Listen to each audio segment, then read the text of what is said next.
É uma honra e um prazer estar aqui com vocês. Espero manter o altíssimo nível que o professor Gordilho colocou aqui o começo da nossa mesa. E, enfim, é um prazer estar aqui. Infelizmente, não presencialmente, mas é o que tem para hoje. Primeira coisa que eu preciso fazer é o meu disclaimer. Eu sou bacharel em medicina, eu digo bacharel em medicina porque depois de tanto tempo eu acho que é melhor as pessoas não precisarem dos meus cuidados médicos, até porque eu sou formada antes da criação do SUS. Quando parte dos equipamentos diagnósticos hoje sobreutilizados ainda não existiam, e quando viver além dos 70 anos era raro. Quer dizer, como não existiam os equipamentos diagnósticos, que dizer dos teleequipamentos, né? Eu estudo o SUS, em seus componentes público e privado. Minha premissa é que quanto mais soubermos a respeito deles, mais fácil vai ser atuar com eles e sobre eles. O meu local de trabalho é a Escola de Administração de Empresas de São Paulo, da Fundação Getúlio Vargas. Eu acredito em e trabalho com qualidade, eficiência e resultados na saúde e na assistência. A única coisa que eu vendo são ideias. Aliás, eu tento. Tem gente que compra e tem gente que não. E hoje, antes que eu esqueça, é o Dia da Segurança do Paciente e do Trabalhador em Saúde. Então, se alguém tiver dúvida de que a cor da segurança do paciente é laranja, é só olhar para mim, que estou discretamente com uma blusa laranja e ainda estou com uma água, com uma garrafa laranja também, que é para não ter dúvida. O sumário da minha apresentação... E aí, assim, desculpa, uma das coisas importantes que eu queria dizer para iniciar essa minha apresentação é que não existe segurança do paciente ou do cliente se o trabalhador em saúde não tiver segurança, se ele não tiver condições de trabalho, se ele não souber o que ele está fazendo ali. Atrás da máquina, só ligando o botão on-off, fazendo o papel da Alexa, mas esse trabalhador da saúde tem que ter segurança também. Então, era assim que eu queria abrir, puxar que nós estamos falando do SUS, mas nós estamos falando na Semana de Qualidade e Segurança. Meu sumário vai ser assim, um pouco sobre o que diz a Constituição, onde estamos em 2020, para onde parece que íamos no primeiro trimestre. Quando eu estava preparando essa apresentação, eu achei uma apresentação que eu tinha feito na semana antes de fazer o fechamento, de ser decretado o isolamento social em São Paulo. Então, eu peguei aquele slide. E aí, para onde parece que vamos, para onde parece que estamos começando a ir no SUS, né? Vantagens e dificuldades e problemas de oportunidades. Então, a primeira coisa, eu estou falando dos trabalhadores de saúde, né? E aí está a nossa eterna gratidão. Você vê que tem um monte de super-herói. Mas eu roubei esse slide de uma amiga minha, que é a Sandra Betti. Eu só queria lembrar que a gente tem que ser sincero quando a gente fala isso. Então, tem muita gente que fala assim, aplaudamos, sim, reverenciemos, cantemos em sua homenagem, mas na hora do vamos ver, não é exatamente o que se vê. Então, queria propor esta reflexão. Até porque a nossa Constituição brasileira, de 88, que já tem, portanto, 32 anos, diz no seu artigo 196 que a saúde é direito de todos e dever do Estado, garantido. E aí, essa parte todo mundo sabe, né? O que as pessoas não sabem é o que vem depois da vírgula, que é garantido mediante políticas sociais e econômicas que visem a redução do risco de doença e de outros agravos, e ao acesso universal e igualitário às ações e serviços para sua promoção, proteção e recuperação. Acho que é inegável que isso é uma das... que tem a ver com aquilo que o professor Gordilho mencionou, que saúde é o que interessa. teoricamente, né? Então, a saúde é direito de todos e dever do Estado. O artigo 197 diz que são de relevância pública as ações e serviços de saúde, sendo que compete ao setor, cabendo ao poder público dispor nos termos da lei sobre sua regulamentação, fiscalização e controle, devendo sua execução ser feita diretamente ou por meio de terceiros e também por pessoa física ou jurídica de direito privado.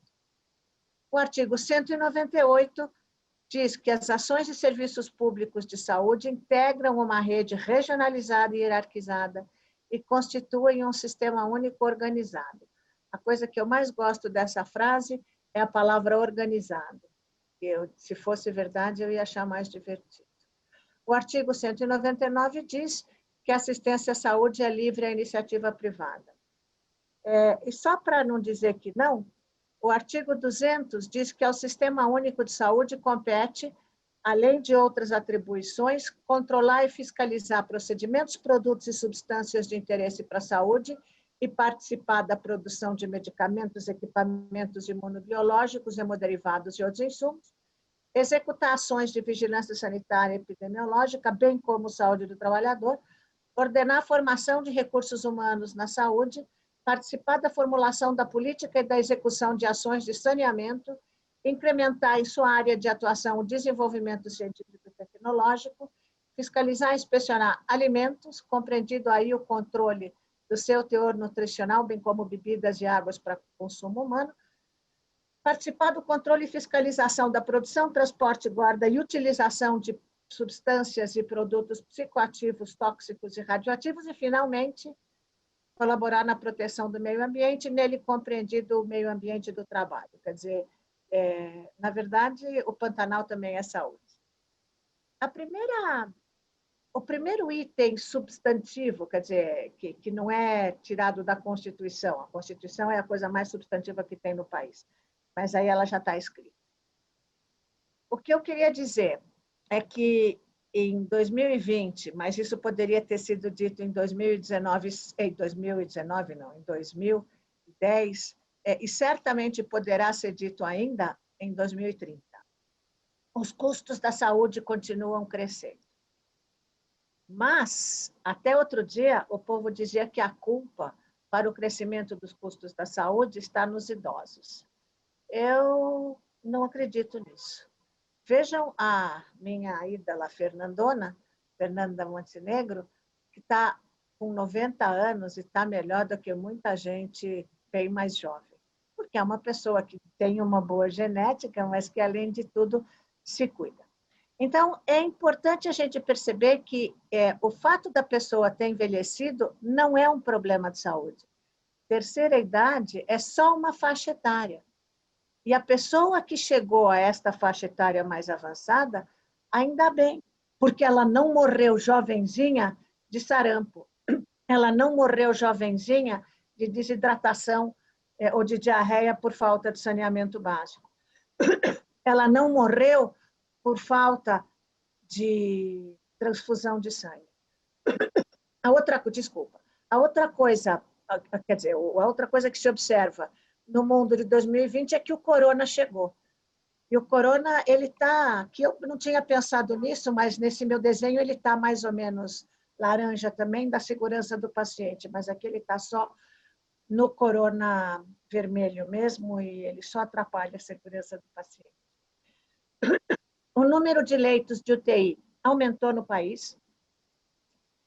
Em 2020, na imprensa, há quem sugira que as pessoas levem o SUS mais a sério, o que eu acho maravilhoso. As vacinas têm a ver com o SUS e com a Constituição, como eu li em alguns artigos aí atrás. A Faculdade de Medicina da USP, a Fiocruz, a Unifesp, a Anvisa estão envolvidas com a produção e com o teste dessas vacinas.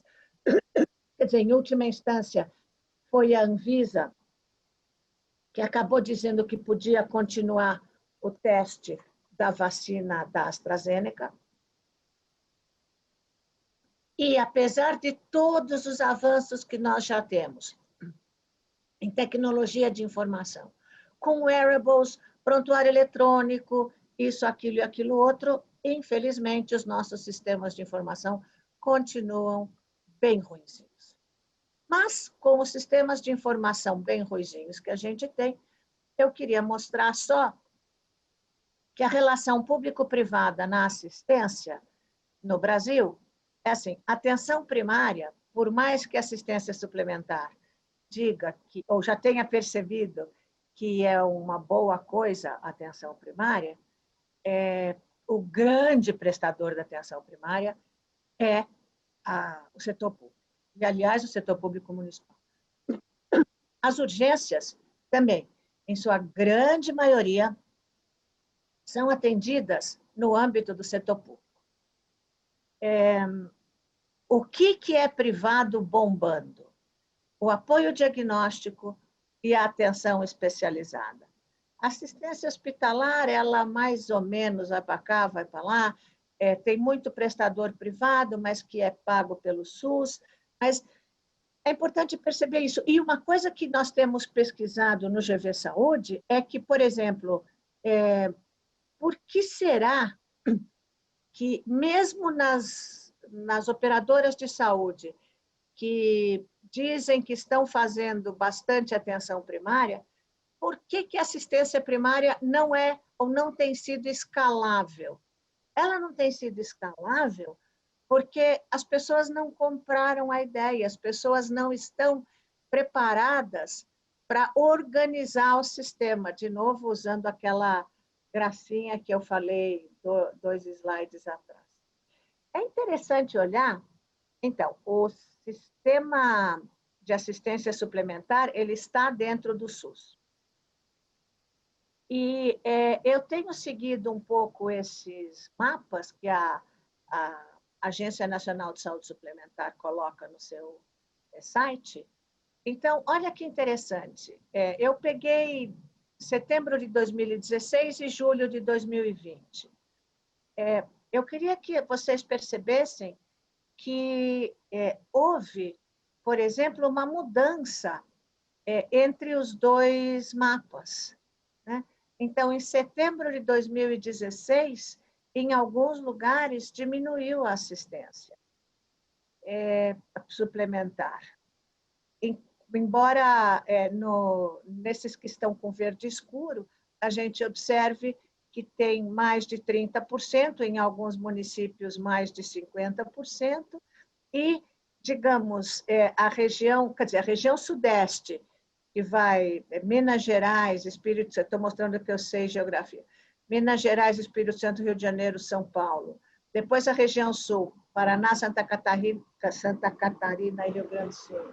E o Mato Grosso do Sul, eles são a parte do país que mais tem assistência suplementar, o que mostra uma coisa que eu vou apontar daqui a pouquinho, que o país é muito desigual.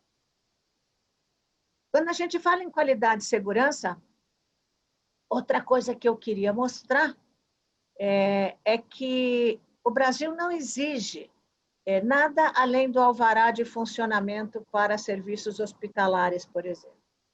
E é interessante porque nós estamos hoje em dia com 20 anos de modelos de acreditação no nosso país, e eu sigo, o pessoal diz que eu sou a louca da acreditação, porque a cada 6 meses agora eu dou uma olhada em como estão os números.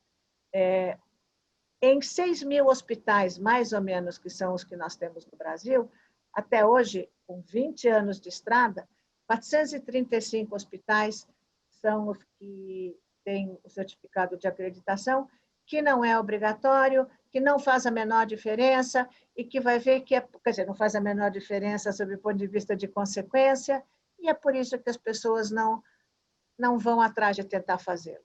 E é interessante, porque tem setor público entre os acreditados? Tem. Tem setor público, eu não sei se o Hemorrio continua acreditado, mas ele já o foi. O Hospital das Clínicas de São Paulo também é acreditado, cada um dos seus institutos, e o interessante é que nenhum serviço da administração direta, pública, está entre os acreditados. Só os da administração indireta que estão lá. E aí, sob o ponto de vista de eficiência, essa é uma das questões que nós ainda temos no cenário de 2020. O Brasil tem muitos hospitais de pequeno porte. Para ser exata, os hospitais de pequeno porte aqui no Brasil, hoje em dia, pequeno porte definido como hospitais de menos de 50 leitos, a gente pode dizer que eles representam 60%, 70% da quantidade de hospitais brasileiros. Eu só queria tentar mostrar o quanto eles são pouco eficientes. Então, por exemplo, os hospitais de grande porte, eles têm uma média de permanência de 7 dias, o que significa, em última instância, que talvez eles tenham casos mais complexos. Agora, a taxa de ocupação dos hospitais de pequeno porte, vamos de novo, eles têm até 50 leitos, dos que emitiram a IH. 28% é a taxa de ocupação deles, o que significa que 70% deles está desocupado, 70% dos leitos deles estão desocupados, o que é uma barbaridade. E assim vai. E o pior é que, digamos, a gente tem uma taxa de ocupação baixa, de em torno de 40% do total de leitos no Brasil, desses que emitem a IH, e 10% deles são ocupados por pacientes que têm causas sensíveis à atenção básica. Quer dizer, nós estamos usando os hospitais de maneira errada. Este é um exemplo de um hospital público, o Hospital das Clínicas da Faculdade de Medicina da Universidade de São Paulo. Esses dados são da diretora clínica do complexo, e ela traz esses dados que foram comparados abril a junho de 2019 e de abril a junho de 2020. Todos os institutos, inclusive o Instituto Central, mas que esse dado, ele olha... Oi, peraí, que agora eu fiz uma catástrofe aqui. Na verdade, eles continuam fazendo catástrofes, mas, na verdade, assim, eles são procedimentos eletivos, né? Então, o Instituto Central do HC, ele se transformou num hospital só de Covid. Então, fica óbvio que eles fizeram muito pouco. Agora, os demais até foram bem, o Instituto da Criança, principalmente, porque pai não ia deixar a criança com necessidade de atendimento em casa.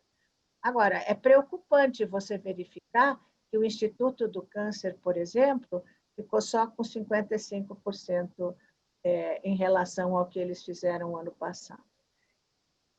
E mesmo o parto, que a gente assumiria que é uma coisa que não espera, de fato não diminuiu no complexo, né? Entre o HC e o Hospital Universitário da USP, que fazem parte do complexo. Então, assim, a gente tem que pensar que o SUS tem tomado cuidado para não deixar a população completamente amíngua. Então, aqui está aquela apresentação da qual eu lhes falei sobre para onde parecia que íamos no primeiro trimestre. Então, a gente ia ter vazios assistenciais, heterogeneidade crescente no acesso às tecnologias, judicialização, redução do financiamento.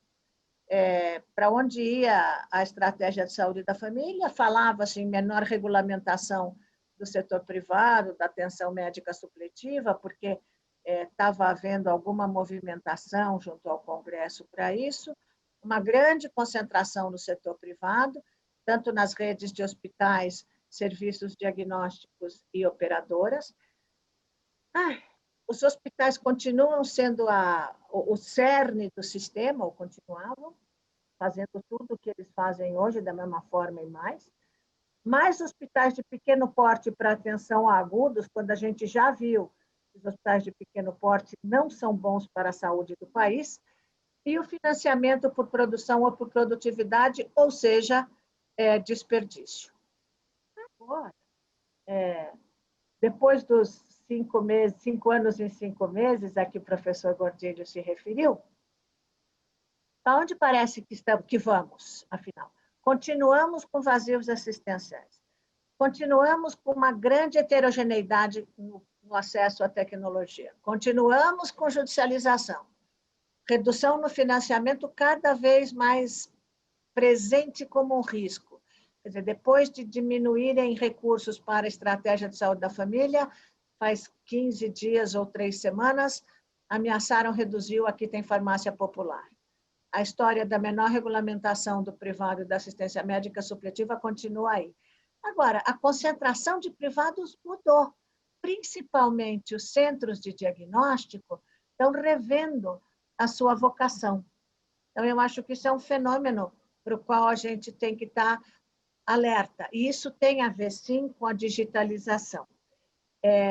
E aí, tem uma coisa que não existia quando começou a pandemia, que eram os hospitais de campanha aqui no Brasil. Então, será que nós aprendemos alguma coisa com eles? A gente aprendeu. Primeiro, que não basta dizer que vai ter, porque de vez em quando dizem que vai ter, depois desativa sem ter tido. Que nem a viúva porcina, para quem é mais velho, e aquela que foi sem nunca ter sido. Mas os hospitais de campanha que foram implantados em lugares onde eles foram implantados e utilizados, eles mostraram que, eles conseguem funcionar como uma ajuda para o sistema, seja ele público, seja ele privado, e no momento em que ele deixa de ser necessário, ele pode refluir. E, para o seu funcionamento, consegue-se recursos de muita gente. Por exemplo, a Redditor, aqui no Rio, principalmente, ajudou com esse aspecto do combate à pandemia. E agora tem essa questão que está sendo feita por mais gente, não sou só eu agora que pergunto o que a gente pode fazer com os hospitais de pequeno porte. Tem muito mais gente na área que está falando nisso. E a outra pergunta é para onde parece que estamos começando a ir. Então, eu não conhecia a palestra do professor Gordilho, mas temos a telemedicina, a telesaúde e a inteligência artificial. Ontem eu participei de um evento da Abrale, que foi uma maratona daquelas de desenvolver projetos e tal, para câncer de mama, só tinha inteligência artificial, uma coisa que eu estou começando a ficar preocupada, inclusive, com a minha falta de conhecimento a respeito disso. Hoje em dia, está se falando mais, inclusive por causa dos hospitais de campanha, em cuidados continuados e de transição. Quer dizer, a pessoa sai do hospital de agudo e tem que ter para onde ir, porque senão ela vai continuar no hospital de agudo, ocupando muito mal o leito disponível. Em vez de ter o rol da ANS e a lista da Conitec, a gente pode caminhar, talvez, para uma agência única, nos moldes do NICE, né, do National Institute for Clinical Excellence do Reino Unido. O que é uma coisa interessante, porque isso foi levantado muito na pandemia, quando se discutiu o que é respirador, afinal de contas, né? Até que ponto máquina de anestesia serve como respirador, etc. Ainda parece que estamos, talvez, quem sabe, começando aí, são as redes de atenção coordenadas pela atenção primária, e aí o conceito é da sua casa, de volta para sua casa, em algum momento. Está se falando do navegador de cuidados, que tem a ver com o que o professor Gordilho falou, só que com outra visão, mas, sim, alguém fica tomando conta do cidadão, não do paciente, não do cliente, mas é do cidadão no seu direito. Talvez haja menos necessidade pela atenção médica suplementar. O que se viu durante a pandemia foi o público e o privado conversando e colaborando mais, de verdade, com contratos claros e controles transparentes. E as pessoas estão falando, sim, na reorientação dos hospitais de pequeno porte. Agora, vantagens e dificuldades do SUS. Então, eu botei aí um pisca-alerta. Eu tinha pensado em colocar o copo meio cheio, o copo meio vazio, mas todo mundo fala nisso. Então, eu botei o pisca-alerta. Porque, assim, a grande vantagem do SUS é que ele é de todos, ele é para todos. Ele não diferencia quem pode pagar e de quem não pode pagar. A dificuldade é que, assim, como o Brasil é grande, heterogêneo, injusto e desigual, ele diferencia as pessoas de acordo com onde elas moram, porque a disponibilidade de recursos é muito diferente nacionalmente falando, inclusive no que diz respeito ao setor privado, como eu mostrei naqueles 2 mapas lá na frente. Mas a minha questão é só no SUS que o Brasil é grande, heterogêneo, injusto e desigual? Não. Renda, educação, disponibilidade de serviços, disponibilidade de bens. Outra vantagem do SUS é que o SUS não é só assistência à doença. O SUS faz vigilância, faz vacina, toma conta da informação, etc. A dificuldade, nesse caso, é o financiamento, porque ele está estacionado e corremos o risco sério de que ele venha a diminuir. E aí, além das vantagens, não me lembro qual foi a outra, da outra palavra que eu usei, que eram as dificuldades, eu usei aqui os problemas e as oportunidades, porque, de novo, quem trabalha com qualidade sabe que um problema pode ser visto como uma oportunidade. Então, nós temos um problema no SUS, que é a governança frágil. A gente viu isso durante a pandemia. Cada um tomava a decisão por si. Cada um comprava o seu respirador ou o seu estoque de máscaras e ficava competindo, fazendo concorrência, guerra de preço com o vizinho do lado, o que é um absurdo. Então, a oportunidade é mexer na regionalização, mexer nos mecanismos de regulação e mexer nos mecanismos de comunicação. Outro problema é que nós temos um sistema de informação desintegrado. É um problema? É. Qual é a oportunidade? Isso ficou muito claro para todo mundo. Então, só dá para melhorar. Por exemplo, o sistema de informação do SUS, o DataSUS, que é uma coisa fantástica. Na verdade, a maioria dos países do mundo tem inveja do DataSUS e do CNES, ou do cadastro, tem gente que chama de CNES, mas é o Cadastro Nacional de Estabelecimento de Saúde. Ele tinha dados muito menos atualizados que os da Sociedade Brasileira de Terapia Intensiva ou até o próprio Ministério, no site, que mostrava a lei dos diferentes estados. Então, dá para melhorar. Outro problema é o modelo assistencial fragmentado, desarticulado e desorganizado. A oportunidade é que, se a gente mexer na regionalização e se a gente continuar melhorando as conversas entre o público e o privado, coisa que acontecia muito menos 6 meses atrás, e com muito preconceito, que ainda existe, mas, enfim, está melhorando isso, então tá bom. E o problema da hora, 6 meses com pouco atendimento às doenças crônicas não transmissíveis, atraso nos procedimentos eletivos e nos exames. Qual é a oportunidade ou o novo problema? É a retomada. Só que a retomada vai ter fila. Na verdade, a gente tem que pensar que talvez tenha sido oportuno para o sistema não entrar em colapso, dar menos prioridade para esses assuntos. Não precisava ter suspendido a atenção primária, mas, enfim, vai ter que correr atrás. A oportunidade é correr atrás do jeito certo. A governança é um problema.